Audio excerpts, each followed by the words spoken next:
Yo, what is up, guys? I'm back again reading another story. Someone sent it. My friend sent this in. Told me to read this. All right, bet. So also I'm still gonna read this whole go. We're just gonna create. Just give me some time, okay? Maybe the prologue. Let's do this shit. Tears slowly falling down Travis' eye as he stares at the fellow band members. You can't do this to me, Emma. I made this band. You guys would be none without me. Travis angrily shouts shakingly, pointing his finger at her. He stands up from the beanbag. His eyes were bloodshot red. Emma stares at him calmly and annoyed, moving her right hair out of the way of her eyes. Listen, dipshit. Ever since we started getting more gigs and popularity, you were getting a fat head. We're tired of your shit. She paid attention to anyone but yourself. She yells at him, almost tearing up. Emma rubs Sophie's shoulder, looks around, and brightly lit dressing room mirrors on the wall chairs to each other with a big couch sat the two women members. The young man shouts back, "Oh, why you choosing? That's what she thinks, Emma. This was her idea!" Travis paused. What? Emma. She was too upset to tell you what your face. What you guys are over to. It just wouldn't make sense to keep this mad man away. Travis was standing in the shock. Frustration, a woman with the star hair clip walks through the door. Yo, did you guys already fire? What's the name? Or they were looked for Travis' eyes rising before looking back at Emma. He shouts again.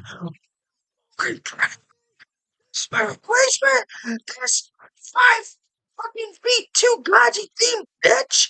The Star Girl, right? The Star Girl name, stage name, two starts with the attitude. So,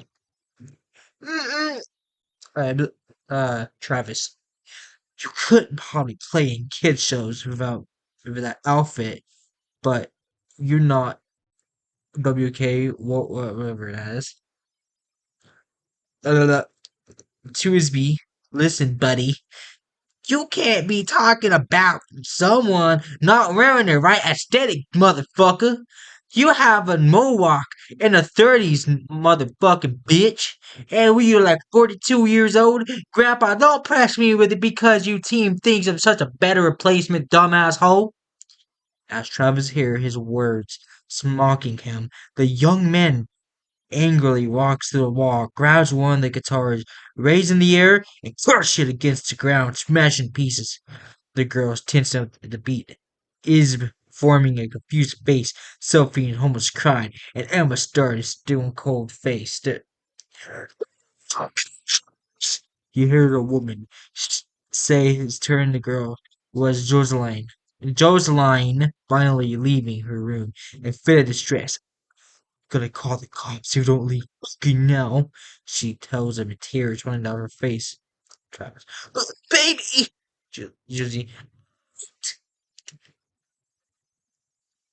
Travis stares at your confusing yet furious before hearing Emma talks again. Her notice her raising anger. Travis, just get out! It's over! The young man drunkenly travels down the sidewalk, his body wobbling from the side. He wipes alcohol off his chin and laughs into the air. The moon shines through the dark sky. He plays his curly black mohawk, waving against the wind. His walker outfit has already gotten stained by the alcohol. After walking a while, the man stumbles upon Arnold's Gas and Go, where he noticed the cashier through the window, seemingly to be stumped over the counter where they sat. One enters. Travis sees the cashier, instantly appears up and ready, ready yet. Stare at their phone, trace of sorts.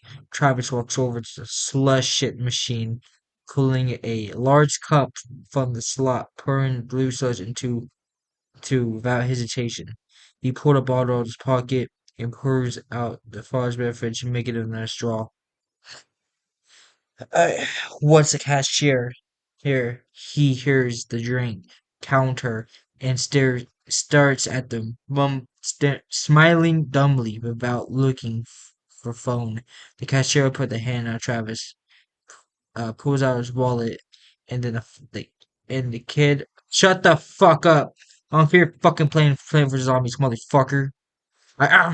Where was I? Oh yeah, a kid with a $5 bill. Moments later, they can hear a loud thud and the bell ring. Near the entrance, looking over, seeing a tall figure of all black and a beanie cover a head.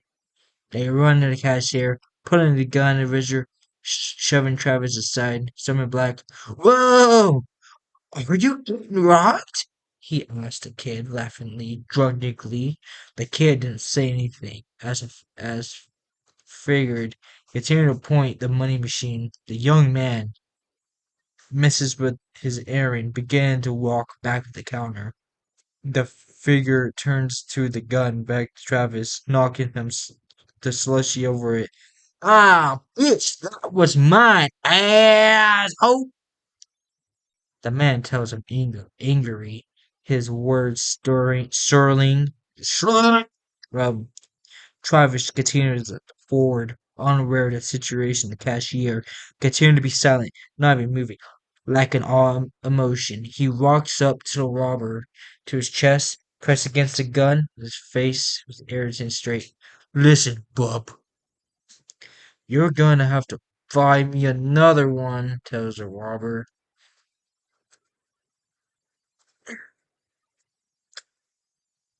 A sound rings out of the gas station as a hole appears in Travis' chest. Blood begins to pour out of the man's eye. White in his fear, looks down and moving back to step, then another, soon falling on his back. He noticed his hand were covered in his own blood.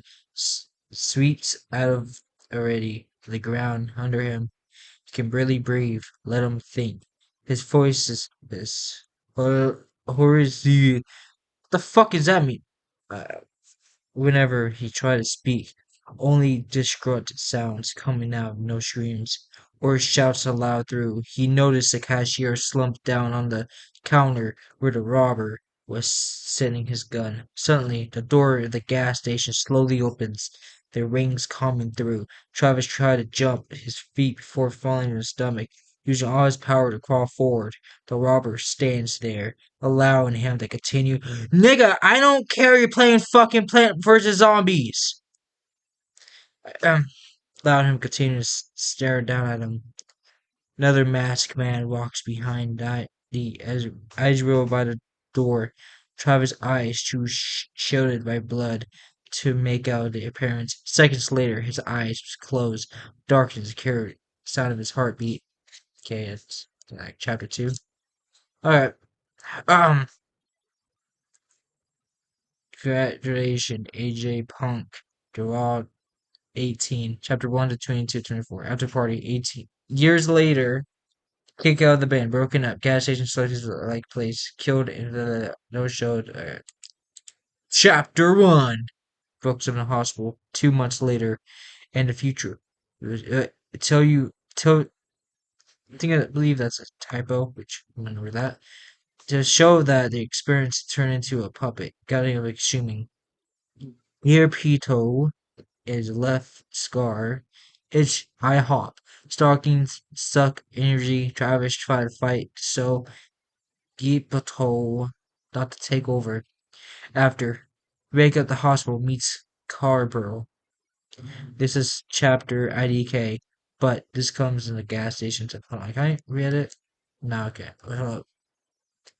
I'm gonna edit a little bit. Nah, fuck, never mind. Alright. Google take the fun out of those. Hundreds of voices echoes through the large indoor stadium. Cries of joy and laughter boom. An announcer speaks. Enter the crowd filled with the family and friends. The students in the chairs waiting patiently to be awkward rewarded their freedom into the real world. Miss Sky turns to her daughter, noticing the lack of attention she was giving the performer. On stage, Agtavala had her eyes closed. code embedded in her large mass of hair connected to the way down in her pockets. Where the phones was, she was listening to her mom would call a dumb individual to put endless scenarios in intimate materials. No, but see, if I was a killer, then why does Depp have to the knife? Chloe Sure ranged even and Kurt was wow the star at her laughing Debbie replies. Well, I know where am I think this alcohol was stronger than Christine cuts him off before talking to anyone. Stronger? Bear? Before the video can continue, Miss Sky drags the small earpiece of the orb. Ophelia had her head. There now watch your brother. Now on stage, she tells the already an ignored daughter to her to get rolled her eyes, takes back the headphones out. Travis stands up in his seat, dressed in black, cap and gown, grown like the rest of the schoolmates. Each year floating through his mind in a hurricane of emotions. He walked towards the stage, ready to accept his past into a new beginning, seeing his friend as the steps by each chair finally making it on a stage, come to face with Principal Ezra standing the stage with Travis' diploma. She was wearing a typical suit tie. She smiles and finally meet each other, smiling another before leading a close of a picture. Her handing in his diploma. Mid-photo, the boy looks over the crowd, seeing his mom and sister standing up and clapping. Over to the other, moving her hand slowly, mocking him. Always.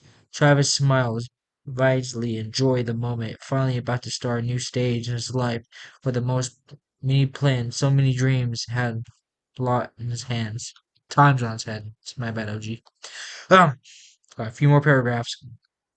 After the final student has obtained the diploma, the principal makes an announcement on stage.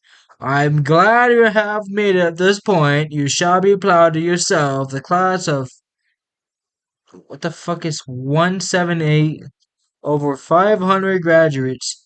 As she continues to on, Travis takes the phone, beginning to type on it, looking back at his friends James and Antoine, and were sitting back at each other. They both nod him and pull out the phones. Now suddenly a black liquid falls from the high above the principal, splashing down, covering the crowd. Gasp! Despite all the students laugh, who thought it was funny. Reza shouts angrily, trying to wipe it out of her face. Two boys in the back laugh. Tears run down her face. Travis turns next to him and fist bumps his best friend Isaac. I hope it's calm. I hope it's fucking nut juice. Later that night, James' house in the backyard is packed full of students dancing, socializing, drinking. A large stage set up in the backyard, lights beginning to glow, and the boomboxes started to bounce. The crowd begins to get riled up, and they see the band members walk out. Hello, Palestine Hal. Are you guys okay? Ready? They get the shit started? Short, purple haired woman shouts to the crowd. Let's pick it up! She continued to growl, begin more fanatic and manic. That's what I'm talking about. Before you begin, CGB and myself would like to tip the song we have been working on so working on. Star mentions after a moment a spikily green-haired woman walks stage. The purple-haired girl steps back towards the drums, while GB strap grabs the mic, clears her throat, smirking at the crowd. As her song begins, Travis blink. So yeah, again the thing's not finished yet. So yeah. Hope you guys like this. I don't know, like 5 minute story maybe. Yeah.